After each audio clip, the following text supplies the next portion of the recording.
the heart of this nation, under skies so blue, there's a spirit that's stirring, values strong and true. from the mountains to the prairies, from the cities to the sea, we stand for liberty, for faith and family. We're diving deep into the heart of what we believe. Okay, let's unpack this. We've got a really intriguing situation brewing out of Greenland. Yeah, it definitely caught my attention. The commander of Pacific Space Base, Colonel Susanna Myers, she's been relieved of her duty. Right. And it looks like the catalyst was some pretty strong political statements made just days before. Exactly. By Vice President Vance. You flagged this article from townhall.com, and it immediately, grabbed my attention. It really throws a spotlight on this fascinating and maybe kind of tense intersection. You've got military leadership, political messaging, and these, delicate international relationships all tangled up. Yeah. So let's dive into what exactly unfolded here based on this piece. Okay. Well, what immediately jumps out is just the speed of events. It's quite remarkable. How so? You have Vice President Vance visiting Greenland. He makes some rather pointed remarks about the U.S. maybe taking a more direct role there. Right. And then just 3 days later, Colonel Myers sends out this internal email. 3 days. That proximity, it really suggests a direct link, doesn't it? It certainly does. And the contrast in their messages is quite telling. Absolutely. Vance's comments, as the article reported them, were pretty direct. Yeah, quite blunt. He essentially criticized Denmark's administration of Greenland and even went so far as to suggest residents would be safer and better served under U.S. governance. Wow. I mean, when you think about Greenland's history, its relationship with Denmark, those are really loaded words. Especially coming from a U.S. vice president on, foreign soil, practically. They certainly carry significant weight. And that context is just crucial here. Greenland is, after all, an autonomous territory within the Kingdom of Denmark. Right. So any suggestion of the U.S. stepping in like that, it's bound to be incredibly sensitive. And that sort of sets the stage for Colonel Myers' email, doesn't it? Exactly. According to the article, her email heavily emphasized unity and cooperation. Among the staff there. Yeah, the multinational staff at Pacific. It really makes you wonder if she was perhaps directly trying to counter the potential unease that Vance's remarks might have stirred up. It seems plausible. She specifically stated, and I'm quoting the article again, "I do not presume to understand current politics." Careful phrasing there. Very. But what I do know is the concerns of the U.S. administration discussed by Vice President Vance on Friday are not reflective of Pacific Space Base. That's a pretty clear statement, isn't it? Even phrased diplomatically like that. It's quite a stance for a base commander to take in response to the VP. It really is. A clear line in the sand, you could say. And what's fascinating, too, is her explicit mention of flying all of our flags proudly together. Yes, she listed them, didn't she? She did. The United States, Greenland, and Denmark. The article rightly points out how significant that is. Because of the defense agreement. Precisely. It ties right back to the 1951 defense agreement with Denmark, the very agreement that, underpins the U.S. presence at what used to be called Thule Air Base. So this wasn't just like a symbolic gesture about flags. No, not at all. It was a very tangible reference to a long-standing international framework, the foundation of their being there. Okay, so you have the vice president hinting at maybe changing the U.S.-Greenland relationship. Right, questioning the status quo. And then the commander of a really strategically vital base immediately reiterates the importance of the existing cooperation with Denmark and Greenland. A direct counterpoint, almost. And here's where it gets, really interesting. The Pentagon's reaction, it was remarkably swift. Extremely swift. The article indicates Colonel Myers was relieved of her command that very same Friday. The same day. Wow. Yeah. And the Pentagon spokesman, Sean Parnell, his statement on X, it cited loss of confidence in her ability to lead. Loss of confidence. So that phrasing alone speaks volumes, doesn't it, about how seriously they viewed her email. It does. But there was more. Oh! Parnell apparently followed up, stating, actions to undermine the chain of command or to subvert President Trump's agenda will not be tolerated at the Department of Defense.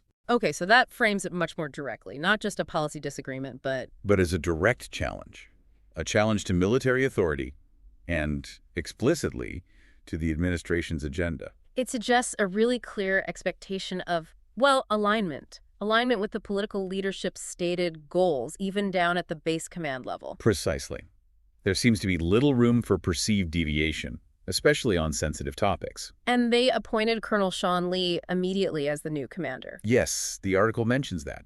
It really underscores the urgency, the importance the Pentagon placed on, well, resolving this quickly and reasserting control. The article also touches on the political reactions back in the U.S. Right, particularly from Republicans. It notes that Republican lawmakers largely supported the Pentagon's decision, framing it as appropriate accountability. And there's a specific quote mentioned. Yeah, Senator Jim Banks. He's quoted saying, "Colonel Myers tried to politicize the Space Force and was held accountable. Lloyd Austin isn't SecDef anymore." That's intriguing. Yeah. He specifically brings up the Space Force.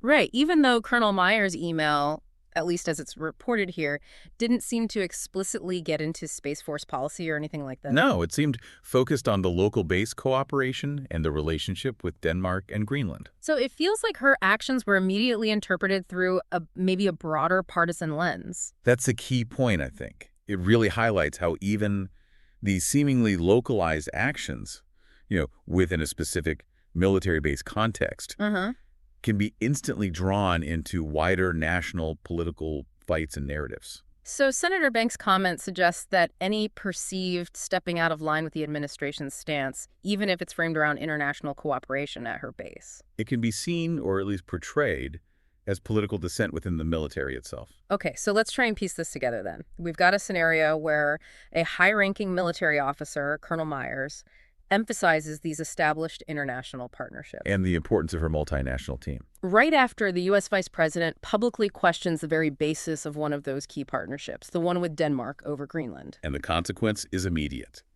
A swift removal from command.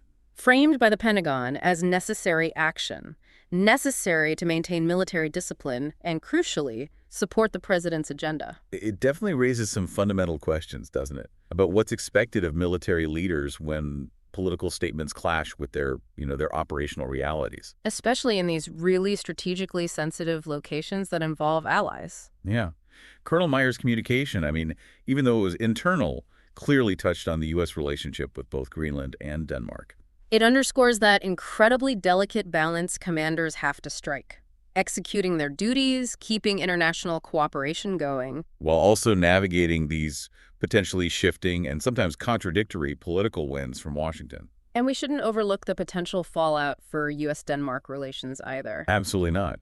Vance's remarks hit a nerve, a known sensitivity about Greenland's status. And Myers' email, you could argue, might have been seen by some partners as an attempt to, reassure them. So this whole incident, the dismissal, it could certainly have diplomatic repercussions further down the line. Which is why it's important. Like the townhall.com article aims to do, just to examine these events as they've been reported. Exactly. We're not endorsing any particular viewpoint here. No, absolutely not. Yeah. Our aim is simply to understand the dynamics that the article lays out. Yeah, the article presents a specific narrative of these events and the reactions they caused.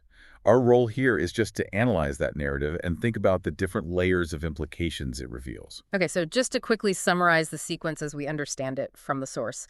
Vice President Vance makes these comments in Greenland about potential U.S. governance causing a stir. Yeah. A few days later, Colonel Susanna Myers, commanding Pacific Space Base, emails her staff. She stresses unity, cooperation, references the flags and the long-standing defense deal with Denmark. The Pentagon then acts very fast, relieving her of command.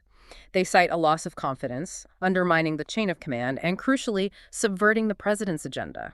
And Republican lawmakers backed that decision publicly, framing it as accountability for politicization. Right, which brings us back to the bigger picture. Especially when you consider the strategic importance of places like Greenland. Geopolitics, defense, it's critical. Exactly. So thinking about Colonel Myers' focus on that enduring defense agreement with Denmark and then Vice President Vance's seemingly very different perspective on that relationship. Yeah. What does this whole incident really suggest about how international collaborations might be changing, especially in these critical strategic areas like Greenland? That's a big question. It is. And maybe what might be the less visible consequences, the unseen implications of prioritizing a very specific political agenda within military leadership, especially when it bumps up against maintaining maintaining those vital international partnerships and just ensuring operational stability day to day. That's definitely something to mull over. The balance between political direction and operational reality, particularly with allies involved. Yeah, a really important point, perhaps, for you to reflect on after our deep dive today. Deep dive in the building. UK, what really good? Let's dive in. Get triggered. Netflix, you son of an itch. In your show Adolescence, you pulled a race switch. The real killer teen is black, you made him white. This ish just ain't right. We're diving deep into the heart of what we believe.